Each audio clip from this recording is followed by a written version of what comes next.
Salawat dan salam kita haturkan kepada junjungan kita Nabi besar Muhammad sallallahu alaihi wasallam.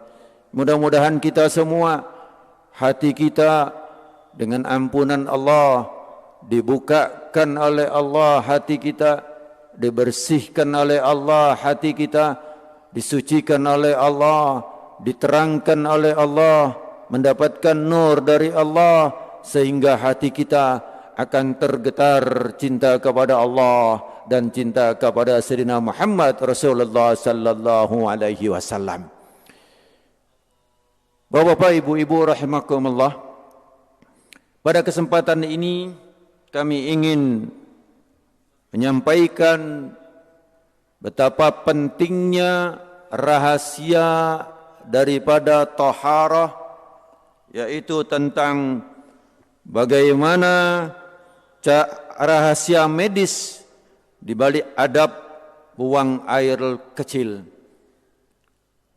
Bapak, ibu-ibu rahimakumullah, kalau kita perhatikan, kita sering lupa bahwa kunci salat itu ada pada wudu. Apabila wudunya tidak beres, maka secara otomatis salatnya tidak beres. Wudunya akan ditentukan dari taharahnya. Kalau taharahnya tidak beres, maka wudunya akan tidak beres dan salatnya juga akan tidak beres.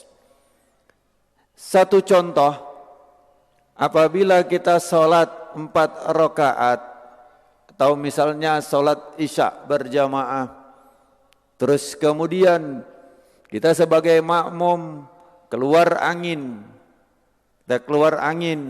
atau dalam bahasa kita Indonesia mungkin kentut ya, keluar angin, pas keluar angin. Bagaimana salat kita? Sebenarnya salat kita enggak apa-apa. Salat kita sebenarnya enggak apa-apa. Yang jadi masalah wudunya. Wudunya batal. Maka kenapa batal? Karena kita buang angin tadi. Bagaimana tentang air yang ada? Rasulullah sallallahu alaihi wasallam dalam satu hadis beliau menyampaikan supaya berhati-hati di dalam buang air kecil. Kenapa? Karena azab kubur yang paling banyak itu adalah al-lisan dan buang air kecil. Jadi al-lisan dan buang air kecil. Artinya apa? Banyak yang ghibah, banyak yang mengumpat, banyak yang adu domba. Ini adalah azab kubur yang paling banyak. Dan juga tidak telitinya, tidak hati-hatinya di dalam buang air kecil. Bagaimana medis berbicara tentang buang air kecil ini? Kita perlu tahu bahwa air kecil itu atau urin dalam bahasa sehari-hari kita, atau air kencing atau urin, itu merupakan satu najis yang harus dihilangkan atau dibersihkan. Yaitu satu najis yang harus dibersihkan. Bagaimana cara kita untuk supaya kencing itu benar? Supaya kencing itu tuntas. Supaya kencing itu bersih daripada hadas. Bapak-bapak, ibu-ibu, serta para pendengar yang ada di rumah, serta yang mengikuti streaming di YouTube, bahkan ini bisa disaksikan oleh seluruh dunia, bahwa seseorang yang taharah sering sekali keliru. Kenapa keliru? Karena ngambil gampangnya, ngambil mudahnya, yaitu kencing berdiri. Bapak-bapak sering kencing berdiri, tapi ibu-ibu kencingnya jongkok. Nah, pada kesempatan ini saya ingin menyampaikan bagaimana cara kencing yang benar, kemudian hubungannya dengan kesehatan. Saya ambil contoh. Di dalam dunia kedokteran banyak orang yang terkena kencing batu.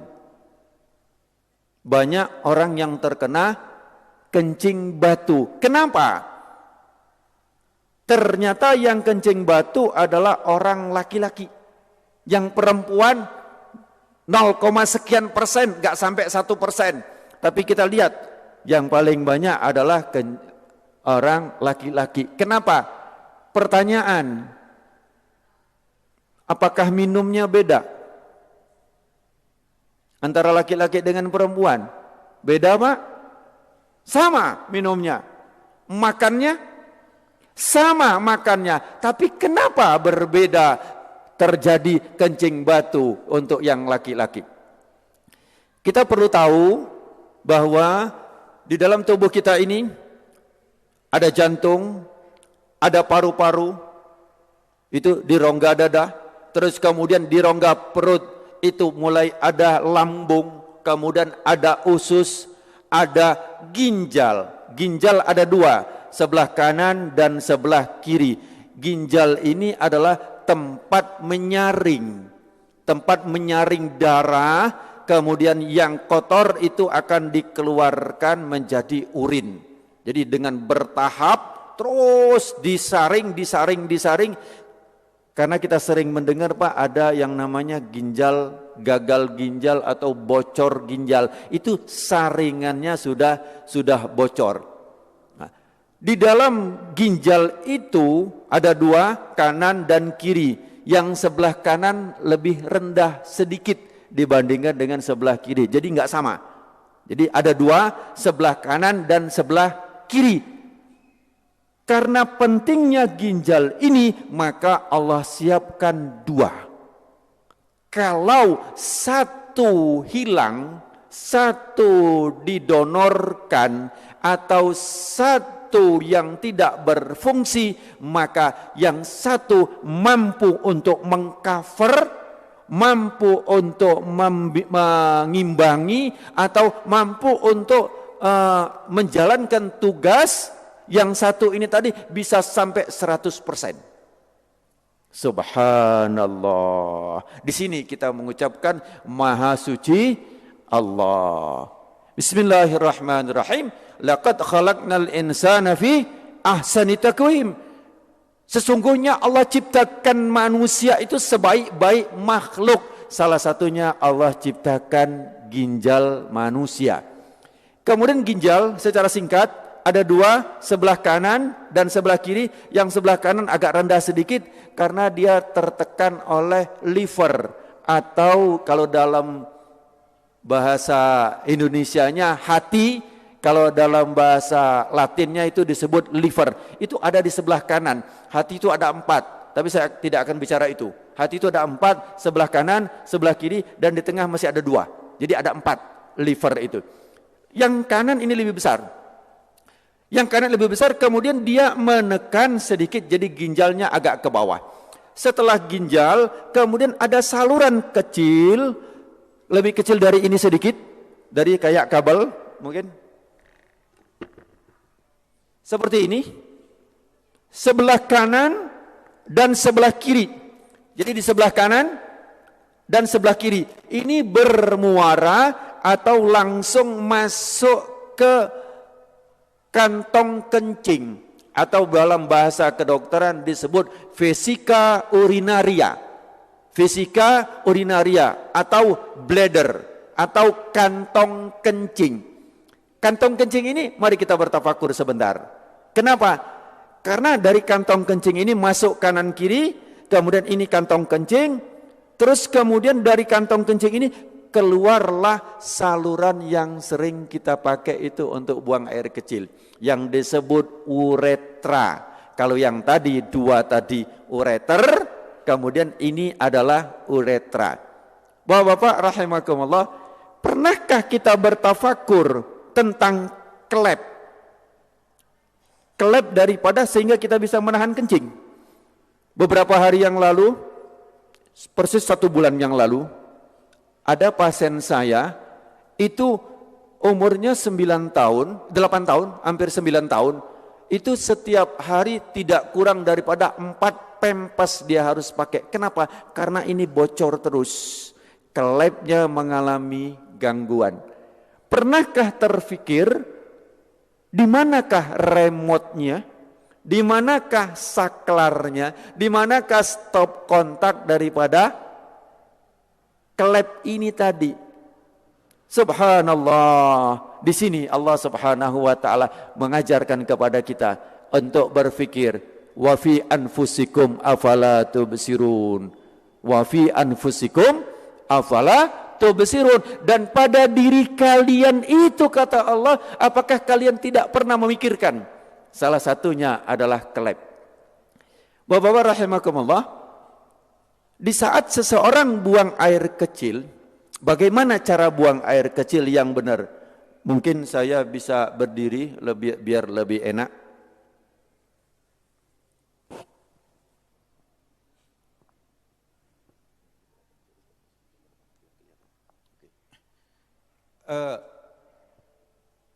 Di saat seseorang yang kencingnya berdiri, bisa dengar Pak? Kurang dengar? Oke. Di saat kencing berdiri, maka posisi kantong kencing ini, di sini ada udel ya, bahasa Jawa udel, bahasa Indonesianya pusat ya. Ya, biasa tinggal di Jawa ya. Pusat. Nah, di bawahnya pusat ini, di sini ada kantong kencing. Ada kantong kencing. Komposisi daripada kantong kencing ini hanya dia tempat wadah. Kemudian wadah ini tidak mulus rata, tetapi dia kayak handuk. Ada lipatan-lipatan di dalam kantong kencing. Kapasitasnya untuk kita dewasa lebih kurang sekitar 300 sampai 450 cc. Jadi kira-kira kalau seandainya gelas ini 200 cc, berarti lebih kurang 2 kali daripada ini kapasitas. Tetapi kapasitas itu masih sangat individu. Artinya Bapak belum tentu sama dengan ini belum tentu sama. Begitu juga yang perempuan. Bagaimana cara toharoh yang benar? Kebanyakan orang kencingnya berdiri. Bahkan baik itu di terminal, baik itu saya pernah keliling ke Samarinda, kemudian ke mana, ke Palembang, ke Bandung, ke Jakarta, ke Bali, saya keliling. Ternyata semua bandara itu tempat buang air kecilnya dibuat begini. Benar Pak ya? Berdiri kan? Nah, kalau seseorang yang kencing berdiri, bisa saya pastikan dan saya sudah uji coba, ternyata masih ada sisa. Di saat seseorang buang air kecil dia berdiri, maka posisi klep seperti ini. Ini, ya toh? Seperti ini. Nah, panjang, ngapunten, di dalam masjid, tapi karena ini kedokteran harus saya sampaikan. Untuk perempuan kantong kencing, terus kemudian ada namanya uretra, saluran yang keluar, itu panjangnya 1 sampai 3 cm untuk yang perempuan. Jadi sangat pendek. Tetapi kalau untuk yang laki antara 5 sampai 7 cm. Jadi panjangnya uretra, kalau dalam bahasa kedokteran disebut penis, atau bahasa Indonesia itu yang dinamakan burung, ya toh, ini panjangnya adalah 5 sampai 7 cm. Nah, dari 5 sampai 7 cm itu klepnya ada di pangkal. Jadi bukan di ujung. Bukan di ujung daripada burung atau penis tadi, yang ini tadi bukan di ujung. Tetapi di pangkal. Jadi di kantong kencing, di pangkalnya itu inilah tempat klep. Pernahkah kita bertafakur tentang klep? Siapa yang membuka dan menutupnya? Hanya Allah Subhanahu wa taala yang memelihara kita. Kalau seandainya dibuka terus Pak, celek, buka terus, gimana kira-kira kita? Ngompol semua Pak. Atau sebaliknya, kalau seandainya nutup enggak buka, gimana kira-kira? Kita enggak karu-karuan Pak. Enggak usah lama-lama, 1 hari saja nutup, enggak karu-karuan.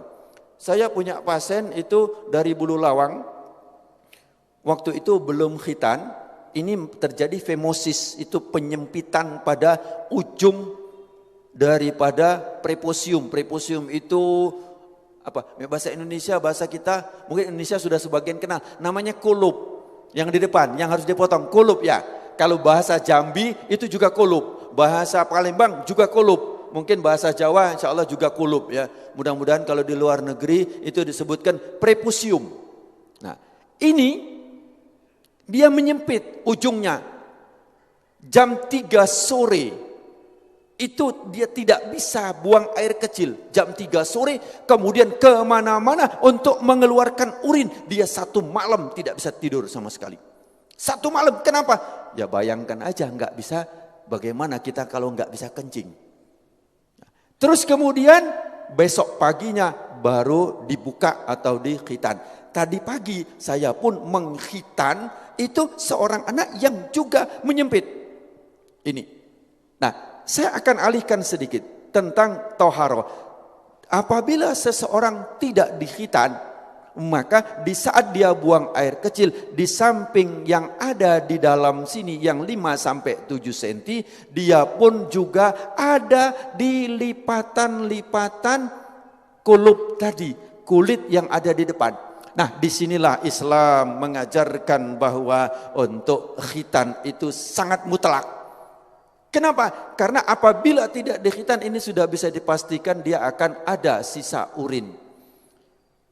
Bapak, ibu-ibu rahimakumullah, di saat ini dipotong, dibersihkan, kemarin saya ketemu satu orang, maaf mungkin beliau salah pengertian di dalam mengertikan, dikatakan orang yang dikhitan itu adalah untuk membersihkan najis. Betul, tetapi itu hanya sesaat. Tetapi yang lebih utama adalah untuk membersihkan, menuntaskan daripada sisa urin ini. Memang betul, apabila dibuka, banyak yang khitan, yang melakukan khitan, itu kadang-kadang separuh. Kenapa? Yang dicari pengen cepat sembuh. Bukan yang benar, yang sesuai dengan syariat Islam. Kenapa? Itu harus dibuka total. Di situ ada smegma. Smegma itu adalah satu lemak yang ada, kemudian inilah yang salah satu penyebab daripada kanker rahim. Jadi kepada istrinya nanti itu akan ada kanker rahim. Dan ini tidak bisa dibersihkan apabila dia berada di lekuan. Ada berada di dalam lekuan atau dalam bahasa kedokteran disebut corona. Itu ada lekuan, di situ di dalam itu. Itu bisa dibersihkan kalau di anestesi atau dibius dulu, baru dibuka total. Bapak-bapak rahimakumullah, bagaimana cara hitan yang benar? Kalau hitannya itu miring, maka dia masih ada sisa. Waktu sangat singkat ini, seharusnya cukup panjang, tetapi ini saya persingkat. Bagaimana cara toharoh yang benar? Cara toharoh pertama, cara kencing yang benar adalah hendaklah jongkok. Siapa yang mengajarkan kencing berdiri? Itu adalah ibu-ibu. Kenapa? Kalau anak kecil, waktu kita masih kecil ya, kalau anak perempuan disuruh jongkok. Tapi kalau anak laki, dipegang ketiaknya, atau bahasa Jawanya kelei, pegang, benar gak Pak? Celak, begini kan, disuruh kencing berdiri. Bahkan kadang-kadang anak-anak kalau ada yang kencing jongkok, dibilangi, oh kayak anak perempuan. Kencingnya kayak anak perempuan. Ini satu ajaran yang perlu kita luruskan. Perlu kita perbaiki bahwa kencing yang benar itu adalah jongkok. Apa hikmahnya? Satu, nanti insya Allah saya akan kupas hikmah daripada kedokteran. Bagaimana cara jongkoknya? Yang pertama adalah seseorang kencing jongkok itu, saya ngadep ke sana, ini posisi kaki belakang. Jadi maaf, bukan begini. Bukan kaki ini rata, tidak, bukan begini. Ini. Tapi adalah dengan cara, ini saya tunjukkan ke belakang, dengan cara kaki kiri di belakang, gini, kemudian ini, apa bahasa Indonesianya apa ini? bokong atau pantat, ngapunten ya di masjid ya, tapi saya sampaikan nggak apa-apa ya. Ya, ini terus kemudian diletakkan di sini. Nanti saya ngadep ke sana yang ini. Ini jadi seperti ini. Monggo, kalau ada yang langsung praktek nggak apa-apa. Karena pernah pengajian ini saya sampaikan, ketemu saya 3 tahun yang lalu, dokter, alhamdulillah dokter, saya diajarkan bisa kencing, kemudian kencingnya enak gitu. Saya tanya gimana caranya? Lali. Lupa. Nah, bahasa Jawanya lali, bahasa Indonesianya lupa. Ya, jadi cara kencing, monggo. Kalau ada yang mau latihan nggak apa-apa. Karena belum tentu bisa. Ini. Terus kemudian saya ngadep ke sana. Kaki kanan berada di depan. Celak, ini tadi di belakang. Ini, begini. Kaki kanan di depan, kaki kiri di belakang. Ini tidak boleh duduk gini. Jangan begini, ini najis semua. Jadi ini, monggo, latihan Pak. Belum tentu bisa. Nanti ini berhubungan dengan toharo. Kalau kencingnya tidak beres, wudhunya pasti tidak beres. Kalau wudhunya tidak beres, sholatnya tidak beres. Nah, ini. Terus kemudian yang kedua, kalau posisi seperti ini, maaf, seperti ini, maka kelep tadi posisinya seperti ini. Dia juntit begini. Sehingga setelah ini habis, dari kantong kencing habis, maka dia masih ada sisa di sini. Masih ada sisa di sini, di saat nanti saya praktekkan. Kencing berdiri. Saya coba kamar mandi, saya kencing berdiri. Banyak kan di tempat-tempat itu kan kencing berdiri yang dibuat kayak gini itu kan banyak Pak. Terus kemudian saya coba sampai habis. Habis sudah saya lihat habis betul. Kemudian saya ambil tisu. Saya letakkan di sini. Saya ingin coba, saya letakkan. Kemudian di saat saya rukuk, saya coba di kamar mandi saya rukuk. Ternyata ini dapat tekanan basah tisu. Basah. Bagaimana kita sholat tapi nggak terasa. Kenapa? Karena dia sudah lewat dari klep. Kita pakai celana dalam, ya pakai celana dalam dari katun. Dari katun atau dari kain. Kira-kira tampak enggak? Enggak tampak, tapi celana dalam kita basah dari urin. Najis enggak celana dalam kita? Bagaimana sholatnya? Bagaimana wudhunya? Ini yang kita lupa. Ini yang kita lupa. Bahkan dalam satu sedikit senda gurau, ada sedikit senda gurau. Ada seorang anak tadi nanya, Pak, waktu dia kentut tadi, batal kan? Dia tanya, Pak kentutnya mana? Ada enggak? Enggak ada, tapi terus enggak sholatnya? Ayo, terus enggak kalau kentut Pak? Enggak wani kan? Tidak berani kan? Terus kan? Kenapa? Karena kentut. Tapi anak ini bertanya, Pak mana kentutnya? Maka dia katakan, kentutnya itu enggak ada. Kita coba pakai kantong plastik. Jadi jangan pakai celana dalam dari katun, tapi pakai celana dalam dari plastik. Apa yang terjadi? Anak tadi bertanya, Pak kentutnya mana? Ada enggak? Enggak ada. Tapi kalau ada sisa urin, Pak urinnya ada enggak? Ada. Ini yang kita lupa bahwa cara buang air kecil, walaupun 2-3 tetes masih ada sisa ini, maka itu dia akan batal wudhunya dan batal sholatnya. Itu tanpa kita rasakan karena dia sudah lewat melalui klep. Kemudian pernah juga saya coba sujud. Saya rukuk begini, enggak keluar. Saya kasih tisu kembali. Kemudian saya coba untuk sujud. Saya begini, ini kan ada tekanan. Celak begini. Setelah itu saya lihat di tisu ada basah daripada urin. Bapak-bapak rahimakumullah. Setelah kita seperti ini, kalau kita kencing berdiri seperti ini, maka kemungkinannya lurus atau begini. Benar nggak Pak? Maju begini. Tetapi tidak mungkin kencing berdiri itu begini. Nggak mungkin kan? Pasti begini atau begini. Dan yang kedua, adabnya adalah dia di tempat yang terbuka. Ini dilarang. Jongkok yang pertama, monggo, begini. Ya. Terus kemudian yang kedua adalah posisi kantong kencing seperti ini. Kalau kencing berdiri seperti ini, mungkin bisa dilihat airnya. Ini bapak-bapak yang di belakang, monggo silahkan maju ke depan Pak. Kalau di belakang nggak kelihatan, nggak ada masalah. Yang penting maju aja. Kenapa? Karena betapa pentingnya buang air kecil. Kalau nggak ngerti, nggak paham, wuduknya nggak beres. Sholatnya apalagi nggak beres. Monggo, kalau ada yang mau ke depan, ini saya kasih tahu. Ini kantong kencing lurus, kalau berdiri seperti ini. Tetapi kalau dia jongkok maka dia akan seperti ini. Kelihatan? Kelihatan Pak? Yang di belakang? Oh, enggak kelihatan, yang di depan aja. Monggo. Ini dia akan celak naik seperti ini. Sehingga apa? Di saat kita jongkok maka dia akan tertekuk. Dia akan menekuk. Apabila seseorang sudah kencing lurus, kencing berdiri,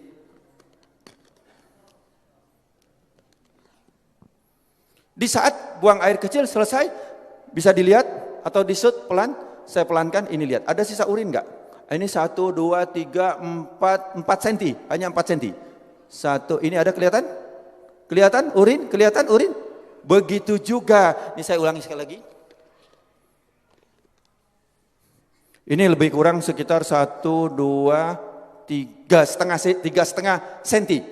Ya toh? Ini masih ada keluar pelan.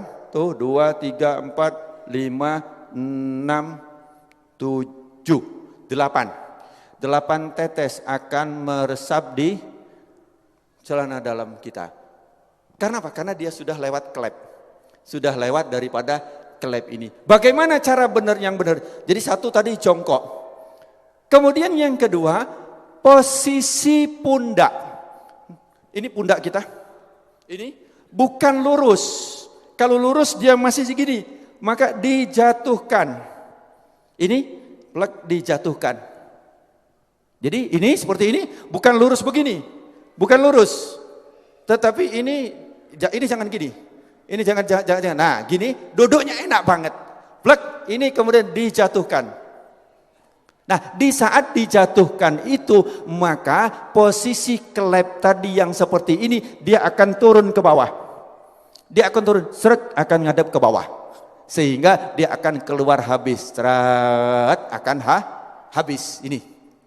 Yang kedua adalah seperti ini. Ini enak banget. Setelah selesai habis, kencing, habis, terus kemudian kadang-kadang masih tersisa. Itu boleh digoyang. Tidak perlu berdiri, boleh digoyang. Enak digoyang. Karena posisi seperti ini tadi, apabila kita goyang, dia berubah. Berubah, dia akan keluar lagi. Jadi cukup ini saja. Celek, plek, langsung dia keluar. 2-3 kali gak apa-apa. Insya Allah dia akan habis. Setelah selesai itu habis, ya toh? Nah, manfaat kencing jongkok. Satu, ya toh, tadi tidak kena kencing batu. Kenapa? Karena yang dikeluarkan dari 200 atau 300 cc, apabila kencing berdiri, dia masih ada sisa. Lebih kurang sekitar 30 sampai 50 cc. Sehingga apabila masuk lagi urin yang dari ginjal ke ureter, masuk lagi secara otomatis tidak 300 lagi, 260. Berarti mudah sering ke belakang. Bapak-bapak yang umurnya 50 tahun, yang biasa kencing berdiri, itu lebih sering ke belakang dibandingkan dengan ibu-ibu. Kenapa? Karena ibu-ibu itu kencingnya jongkok sejak bayi, sejak masih kecil. Kenapa? Didikannya dan adabnya seperti itu. Kemudian ibu-ibu yang kedua adalah tidak kena kencing batu. Jadi yang pertama tadi adalah tidak anyang-anyangan, mudah ke belakang. Yang kedua tidak kencing batu. Subhanallah, Rasulullah ajarkan luar biasa.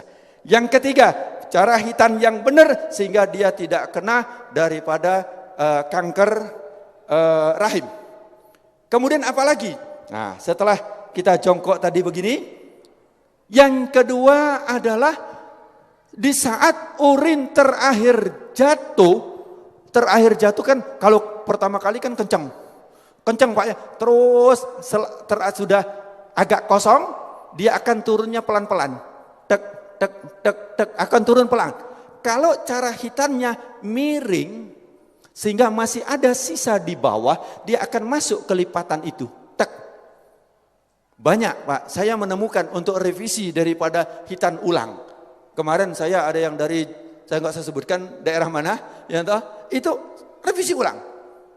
Ada bahkan di sekolah, 3 bulan, 2 bulan ini saya sudah merevisi, ada 2 yang saya revisi. Kenapa? Hitannya nggak bener. Ini ada berada di, ini masih ada lipatan. Plek masuknya urin. Bahkan anaknya dokter dari Samarinda. Waktu itu setelah tahu pengajian saya, dia tahu, akhirnya dibawa untuk saya revisi ulang.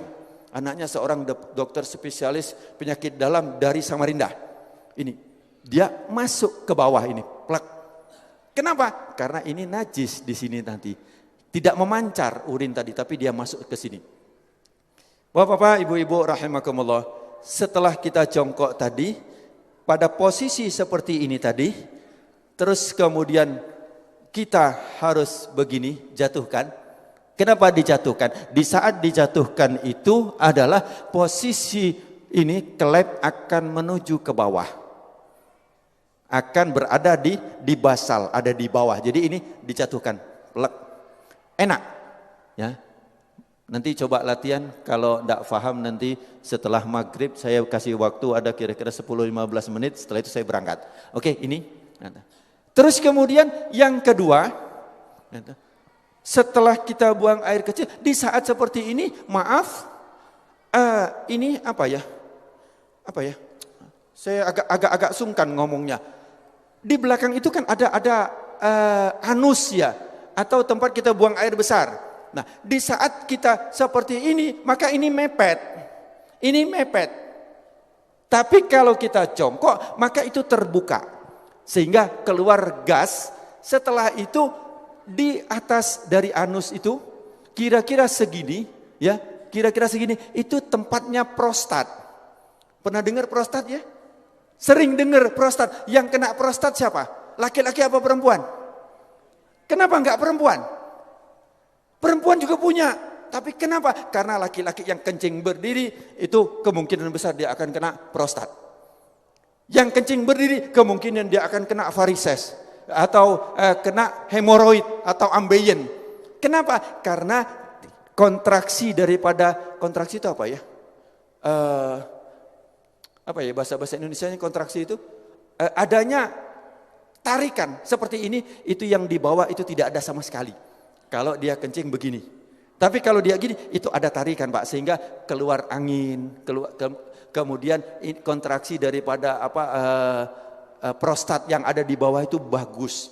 Sehingga insya Allah dia tidak akan kena prostat, dia tidak akan kena kencing batu, kemudian dia tidak kena anyang-anyangan, kemudian juga dia tidak kena daripada ambeien. Setelah selesai seperti ini, yang kedua adalah hendaklah berdehem.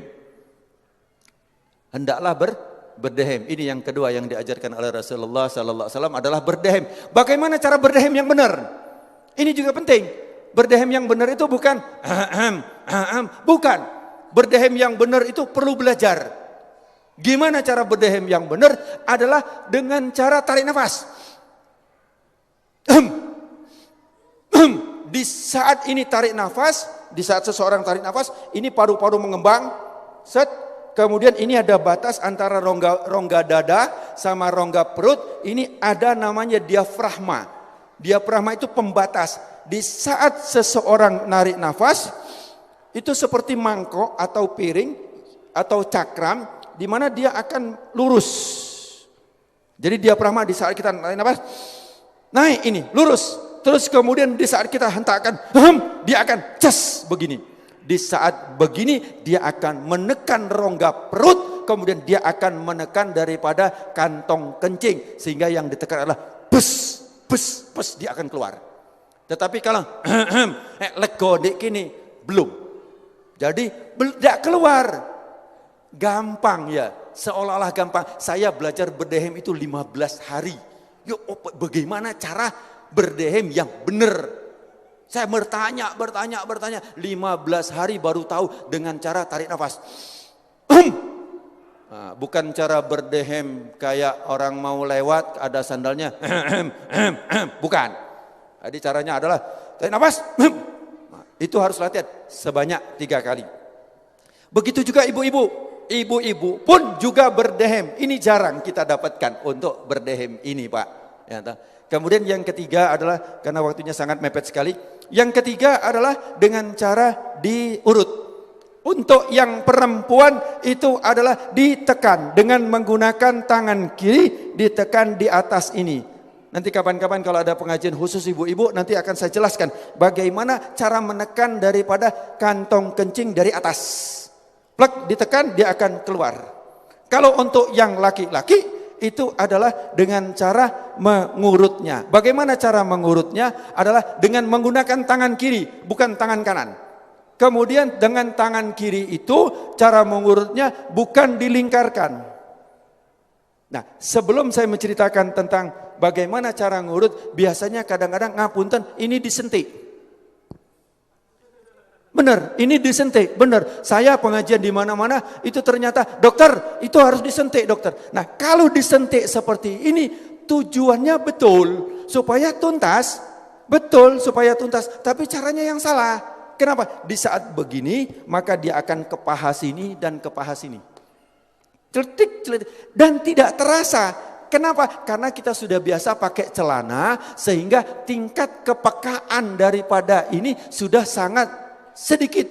Sensitifnya sangat sedikit, sehingga tidak terasa kalau kena hanya percikan 1 atau setengah tetes ke sini dan ke sini. Kemudian kita pun wudhu, kemudian sholat. Bagaimana badannya? Najis. Bagaimana celananya? Najis. Kita seolah-olah selesai. Belum. Kemudian yang ketiga adalah dengan cara ditekan. Bagaimana caranya? Bukan dilingkarkan. Jadi bukan dilingkarkan seperti ini. Melingkar? Bukan. Bukan juga kalau ini jam.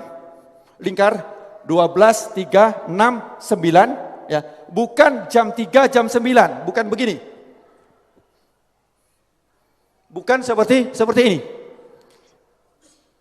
Tetapi adalah jam 12, jam 6. Jam 12 itu adalah jempol untuk sebagai penahan, penopang. Kemudian yang jari kelingking. Jari apa ini? Kelingking ya, bahasa Indonesia kelingking ya. Jari kelingking ini adalah untuk ditarik ke depan. 1 kali, 2 kali, 3 kali. Dilakukan seperti itu. Kalau untuk yang perempuan dengan cara ditekan. Nanti tempat mana yang ditekan itu khusus untuk ibu-ibu. Ya, bagaimana nanti cara menekan untuk membuang air kecil. Bapak-bapak rahimakumullah. Saya ambil satu kesimpulan. Yang pertama, kalau kencing berdiri sudah saya uji coba, sudah saya lakukan, ternyata tidak mungkin kencing berdiri begini. Itu satu, pasti begini. Ya, atau malah begini, maka semakin juntit daripada kelepnya tadi pasti ke atas. Yang kedua, sudah saya coba dengan cara kencing berdiri itu, kemudian dilakukan dengan waktu kita ruku, kita sholat, itu saya coba untuk di kamar mandi ruku, ternyata dia keluar dan saya sudah coba dengan tisu. Jadi bapak-bapak nanti celana dalamnya akan basah, ya toh, tapi nggak kelihatan karena daya serapnya cukup ini, itu kalau kencing berdiri itu akan keluar, tetapi tidak terasa. Kenapa? Karena sudah melalui klep. Kemudian yang ketiga adalah cara hitan yang benar, maka dia tidak ada sisa sama sekali di bawah ini. Kalau masih ada sisa di saat yang tetesan-tetesan yang terakhir, dia akan masuk. Dia akan masuk. Kemudian yang kedua adalah cara duduk yang benar. Cara jongkok yang benar adalah, saya ulangi, kaki kiri di belakang, kemudian ini diletakkan di sini dengan nyaman, dengan enak. Ini, terus kemudian posisi yang kaki kanan adalah seperti ini, tapi ini jangan dijatuhkan. Sekali lagi, ini bukan dijatuhkan, tapi begini. Jangan bingung, biasa saja, plek, enak, plek, biasa saja. Terus kemudian yang kedua, kalau agak gemuk ini boleh dibuka. Boleh begini, kalau agak gemuk. Yang kedua adalah posisi pundak jangan lurus. Kalau lurus kantong kencing masih seperti ini. Dan posisi daripada klep seperti ini. Harus jong begini. Dengan begini maka posisinya akan ngadep ke bawah, kelep akan ngadep ke bawah. Ini juga akan tekanan. Ini bisa dilihat, ini dia akan menekan sini, akan ngelipat. Set, dia akan masuk ke dalam. Kedua. Kemudian setelah itu berdehem. Selesai, habis. Kalau belum habis, saya ulangi. Begini, boleh begini. Boleh begini. Ya, untuk apa? Supaya dia akan begini, dia akan keluar, akan enggak anyang-anyangan lagi. Terus kemudian yang kedua berdehem.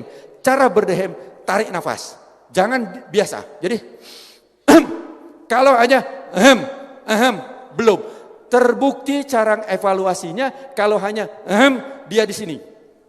Akan dirasakan di sini. Coba di sini. Tapi kalau tarik nafas pasti di bawah.